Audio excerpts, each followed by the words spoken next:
Gaza Israel Battleground से इस वक्त एक अहम खबर आ रही है।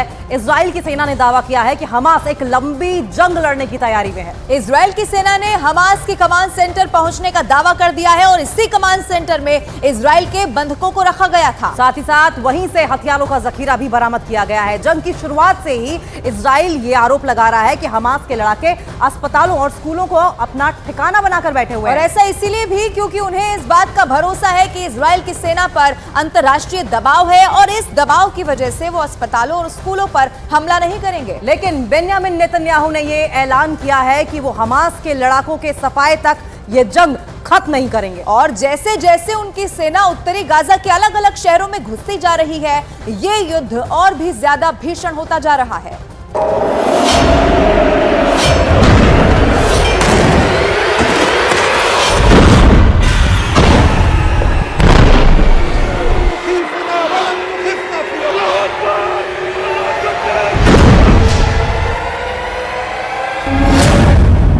हमास के कमांड सेंटर में इजराइल की सेना।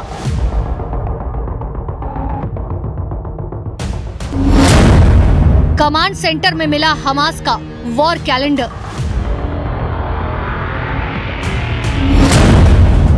इजराइल के खिलाफ फेल हुआ हमास का प्लान।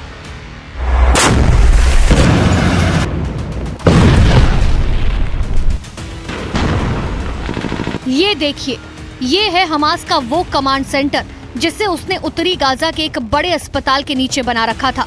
यहाँ जब इजराइल की सेना पहुंची तो उन्हें तमाम सबूत मिले। एक के बाद एक ऐसे सबूत सामने आए जिससे पता चलता है कि ये न सिर्फ हमास का कमांड सेंटर था, बल्कि यहाँ हथियारों का गोदाम भी था और यहाँ इजराइल से कब्जे में लिए गए बंधकों को भी रखा गया था।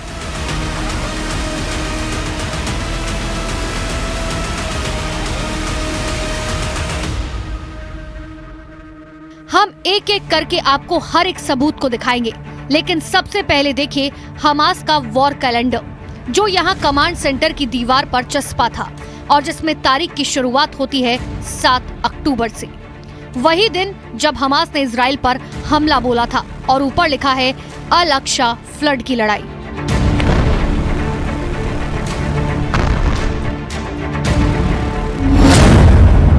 इस कैलेंडर को ध्यान से देखिए। 7 अक्टूबर से 30 नवंबर तक का ये कैलेंडर यहाँ हमास के कमांड सेंटर में मिला। 7 अक्टूबर से 3 नवंबर तक इस कैलेंडर में तारीखों को काटा गया, क्रॉस का निशान बनाया गया। उसके बाद की तारीखों पर कोई निशान नहीं है। तारीख के साथ कैलेंडर में दिन भी लिखा गया। कहने का मतलब हमास को पता था कि अल अक्सा फ्लड की लड़ाई करीब 2 महीने तक चल सकती है। इस कैलेंडर से ये भी पता चलता है कि 3 नवंबर के बाद यहाँ से आतंकियों ने अपना ठिकाना बदल लिया। इसकी कई वजहें हो सकती हैं। अस्पताल में बिजली की सप्लाई बंद कर दी गई थी, आईडीएफ ने यहाँ इंटरनेट की सेवाएं ठप कर दी थी और इजराइल का ग्राउंड ऑपरेशन शुरू हो चुका था और इजराइल की सेना तेजी से गाजा शहर में दाखिल हो रही थी। लिहाजा हमास के इस कमांड सेंटर पर तैनात आतंकियों को डर था कि वो कभी भी इजराइल के निशाने पर आ सकते हैं। लिहाजा उन्होंने अपने कमांड सेंटर को बदल लिया।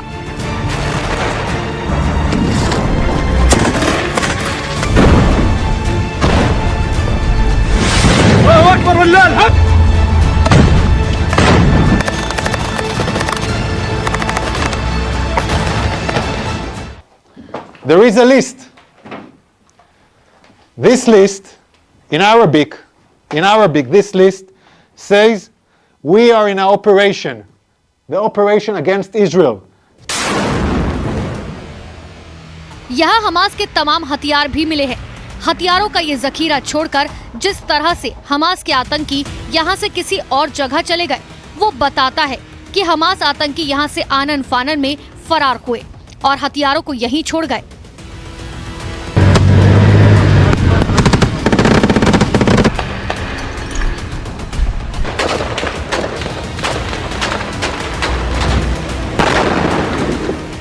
अब देखिए कि इस कमांड सेंटर में जो सबूत मिले हैं, जो बता रहे हैं कि यहाँ पर हमास के आतंकियों ने बंधकों को रखा था।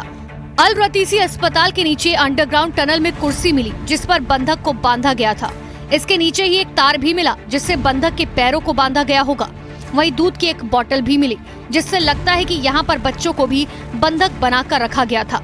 बच्चों के लिए इस्तेमाल होने वाले नैपी का पैकेट भी यहाँ मिला। These are explosives. These are vest with explosives. Yeah, it's a body vest for terrorists to explode on forces. Among hospitals, among patients, we have hand grenades, Kalashnikovs, and then we have the RPGs. People shooting RPGs from hospitals. This is Hamas, firing RPGs for hospitals. The world has to understand who is Israel fighting against. अब तक Hamas Gaza में इंसानियत की बातें करके psychological warfare में जुटा हुआ था। इजराइल अब इसका जवाब दे रहा है और उसके साइकोलॉजिकल वॉरफेयर की पोल खोल रहा है। इजराइल ये बताना चाहता है कि कैसे हमास गाजा के उन अस्पतालों को ह्यूमन शील्ड के तौर पर इस्तेमाल कर रहा है, जिनमें लोगों का इलाज हो रहा था, जहां पर बच्चे भी मौजूद थे, और इसी जगह को हमास ने अपना सेफ हाउस बना रखा था, अपना कमांड सेंटर बनाकर इजराइल पर हमलों को अंजाम दे रहा था और यहीं पर बंधकों को छिपा भी रखा था। यानी जंग की शुरुआत में इजराइल जहां तक पहुंचना चाहता था वहां तक पहुंचने में उसे कामयाबी मिल गई है। बतौर इजराइल के मुताबिक उत्तरी गाजा को पूरा कंट्रोल करने के अपने आखिरी चरण में आईडीएफ की सेना पहुंच गई है, क्योंकि हमास के कमांड सेंटर तक आईडीएफ पहुंच गई है और जल्द ही आकाओं तक भी पहुंच जाएगी। 7 अक्टूबर को हमास ने इजराइल पर हमला करके 1400 से ज्यादा लोगों को मौत के घाट उतार दिया था और 200 से ज्यादा लोगों को बंधक बना लिया था और उन बंधकों को अपने सुरंगों की भूल भुलैया में लेकर चली गई थी, जिसे इजराइल की सेना ने भेदने का दावा किया। इसके साथ ही इजराइल का ये भी आरोप है कि हमास के लड़ाके उत्तरी गाजा के सभी अस्पतालों को कमांड सेंटर की तरह इस्तेमाल कर रहे हैं, जहां से वो लगातार इजरायली सेना को निशाना बनाने की फिराक में है।